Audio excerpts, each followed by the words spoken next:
Continue our discussion of coping.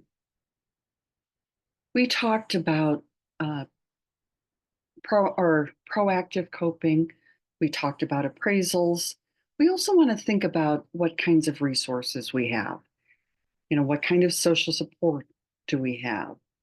Do we have the inter personal resources that we need?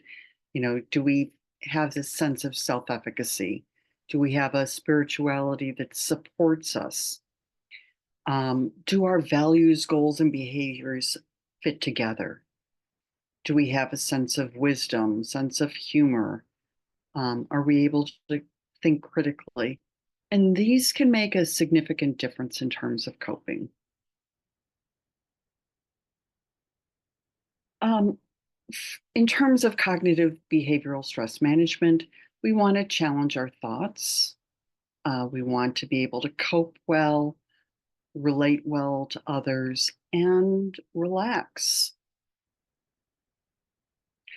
We also want to manage our emotions well. And that takes a number of different uh, forms.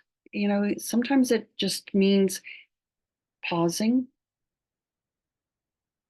taking a breath, taking a time out.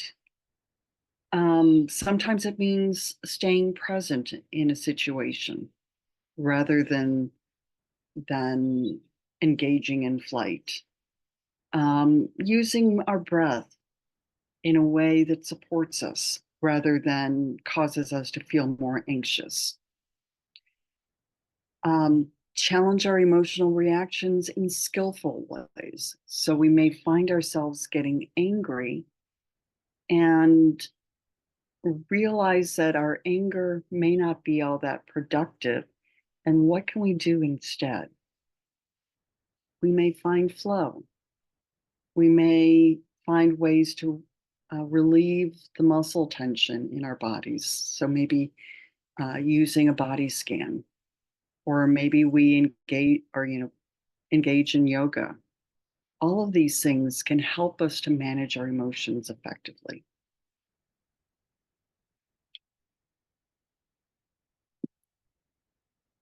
Um, this is part of what we're thinking about in terms of the Yerkes-Dodson law, or the inverted U hypothesis, that we want to find a way to manage our arousal, our alertness, motivation, stress, whatever word we want to refer to this. We want to make sure that we are aroused at a level appropriate for the task. So, for example, for simple tasks, we want to be more aroused; for complex tasks, less aroused; and medium tasks, somewhere in the middle. So we might think about what this says in terms of post-traumatic stress and how this might impact a child's performance in school. So post-traumatic stress is going to increase the amount of arousal and then may, as a result, interfere with school. And so if we help kids to find ways to reduce the stress in school, um, that may help the child perform better.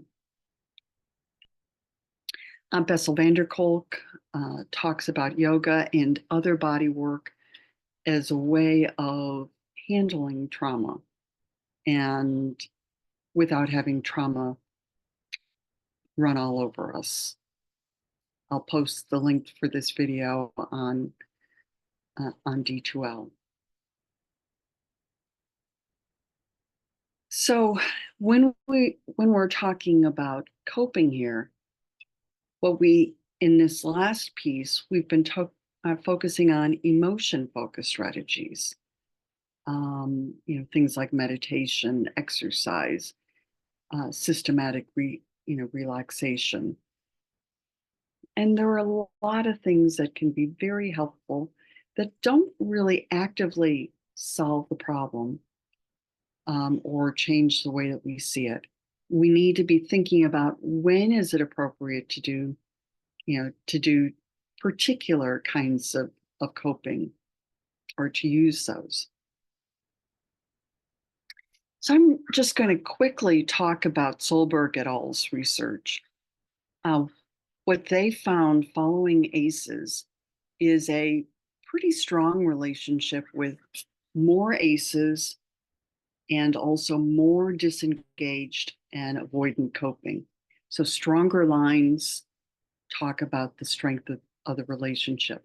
They found no relationship between ACEs and supportive coping or ACEs and problem-focused coping. They also found that people who engaged or who had disengaged and avoidant coping had poorer mental health. That's what this negative correlation means. And they were much more likely to abuse substances. So, the higher or closer to one, the stronger the relationship. There was a weak but significant relationship between supportive coping and positive mental health, and problem-focused coping and positive mental health.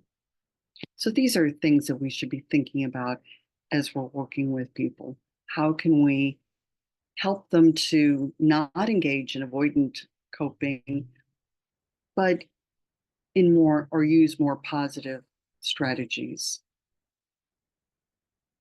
So what should we consider? First of all, we want to have a lot of coping tools in our back pocket and then choose to use them in the right place. When, where, under what circumstances does it make sense? Maybe we're going to respond differently at the end of the day when we're tired than at the beginning of the day when we're less tired and we're talking with someone who is supportive of us. We need to remember to insert a pause. Just remembering to take a breath can be really very powerful.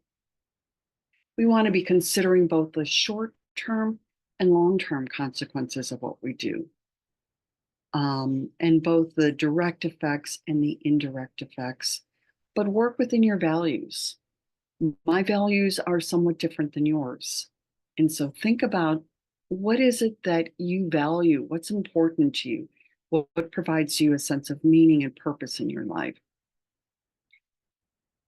And with that, I'm going to say goodbye, and I'll see you in the next video. Take care.